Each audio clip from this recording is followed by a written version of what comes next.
Jesus, that was loud. Okay, solving quadratics by square root method.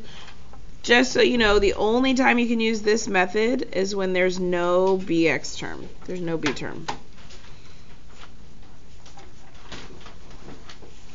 So for example, if you have these two,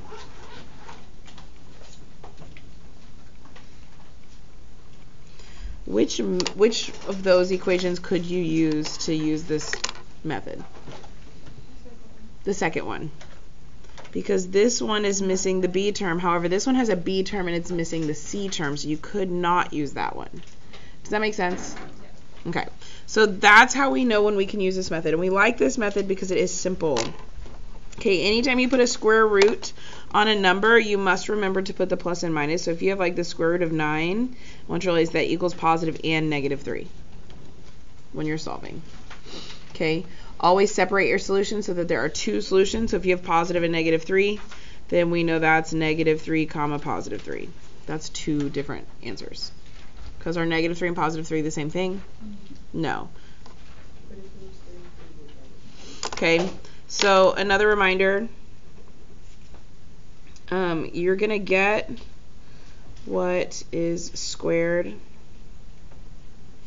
alone first.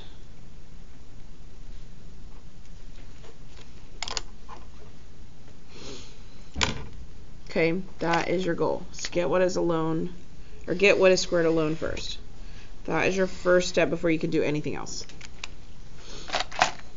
Okay, so if we look at number 1,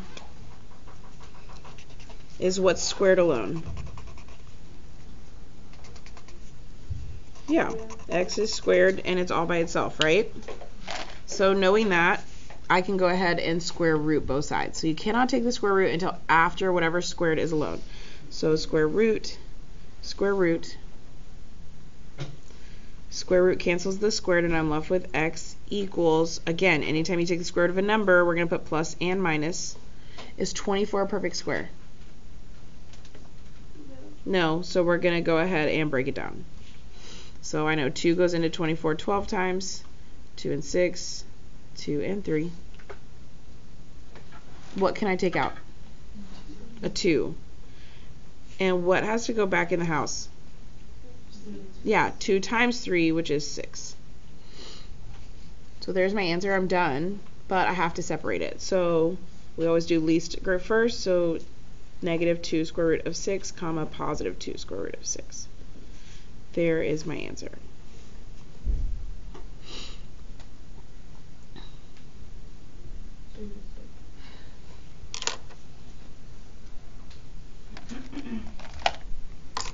Okay, so if you look at this one, is what's squared alone on number 2?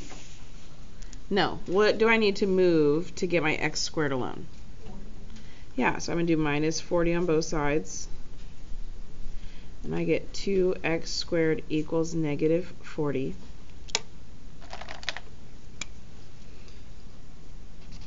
Is what's squared alone yet?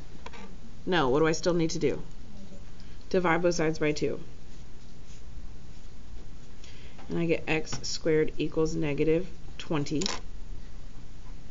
Now is what's squared alone? Yes, so now I can do the square root of both sides. So I take the square root of both sides. Okay, square root cancels the squared on the left. And I'm left with x equals positive and negative. What do we need to do first with this square root of negative 20? Not yet. The I. I need to make this plus and put an I here just in case. Well, because I made it plus. Now I need to break down 20. 2 and 10, 2 and 5. So what can I take out? A 2. And remember, your number that you're taking out goes in front of the I. And what is staying in the house? And the house goes after the I. So that doesn't simplify any further, so there's my answer. I have negative 2i square root of 5, positive 2i square root of 5.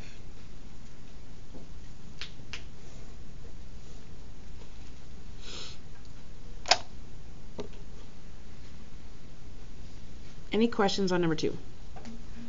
Okay, so let's look at number 3. Okay, here is what's squared alone. No, what do I need to do to get it alone?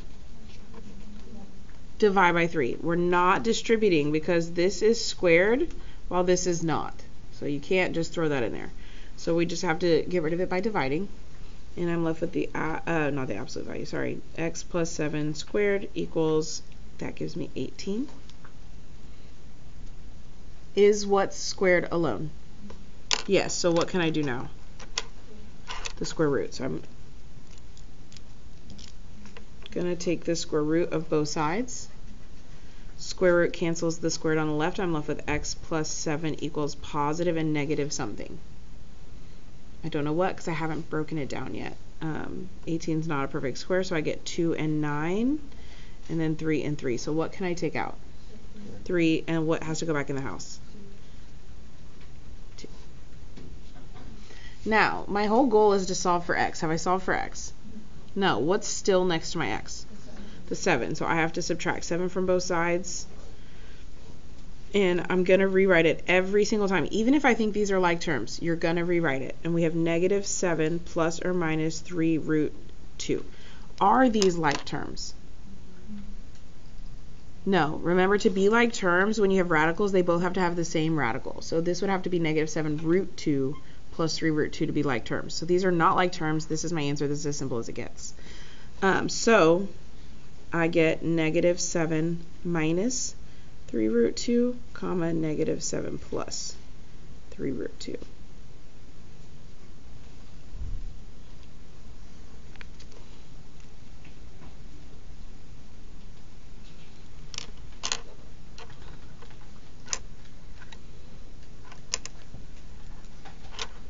Any questions on number 3? Okay, look at number 4. Is what's squared alone? No. So what do I need to do? Subtract 3 from both sides. Because it's a plus 3 I'm getting rid of. So I'm left with 2x minus 1 squared equals negative 3. Now is what's squared alone? Yes, so what do I do? Square root both sides. On the left, the square root cancels the squared, and I'm left with 2x minus 1 equals, well, what do I do here? Positive and negative, what else? The I. And 3 is prime, so does this factor down any further? No, so it's just square root of 3. Now, am I done? No, what do I need to do now? Yeah, I need to add 1 to both sides. And I get 2x equals 1 plus or minus I root 3. Now what? Divide by 2. So divide by 2. And I'm going to separate all my terms. However, does 1 over 2 simplify? Does I root 3 over 2 simplify? No. So if you wanted on this one, you could put it back together as a single fraction because nothing's simplified when separate. And therefore your answer would be 1 minus I root 3 over 2 and 1 plus I root 3 over 2. Okay, I know that looks like the last one, but we're actually going to do one more. So when you're done writing that down, flip to the back where it's blank.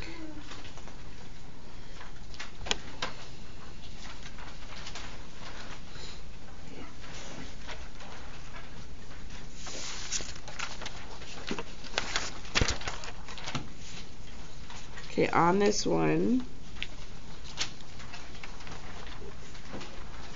we're going to do, what did I do?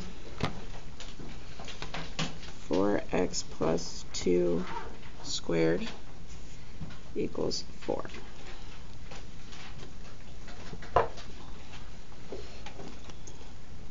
So is what's squared already alone? Yes, so what do I do? Square root both sides.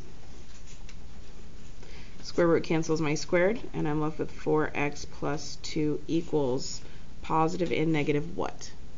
2, without a house, because the square root of 4 is a perfect square. There was no leftover, so there's no house. Yes? So what do I do first? Minus 2. Now, can I combine these right now? No. No. You cannot add and subtract at the same time. Yes, they are like terms. because neither of them have a radical, neither of them are imaginary. You're going to combine them, but you cannot do it yet because I cannot add and subtract at the exact same time. So now I have 4x equals negative 2 plus or minus 2. Now what? Divide by 4. Now because I know that I can simplify this, I'm going to keep it as a single fraction instead of making 2. And before I can say my answers, I need to separate. Negative 2 minus 2 over 4. Negative 2 plus 2 over 4. Now technically you could type these in the calculator and that's fine, but what's negative 2 minus 2? Negative 4 over 4, which simplifies to what? Negative 1. What's negative 2 plus 2? 0. And what's 0 divided by 4? 0. So my answer here is negative 1 comma 0. Okay, so if you get a perfect square and you still have to do all that stuff, you're gonna get actual number answers that do not match. Yes? Okay, so this is what you're working on. If you have questions, what should you do?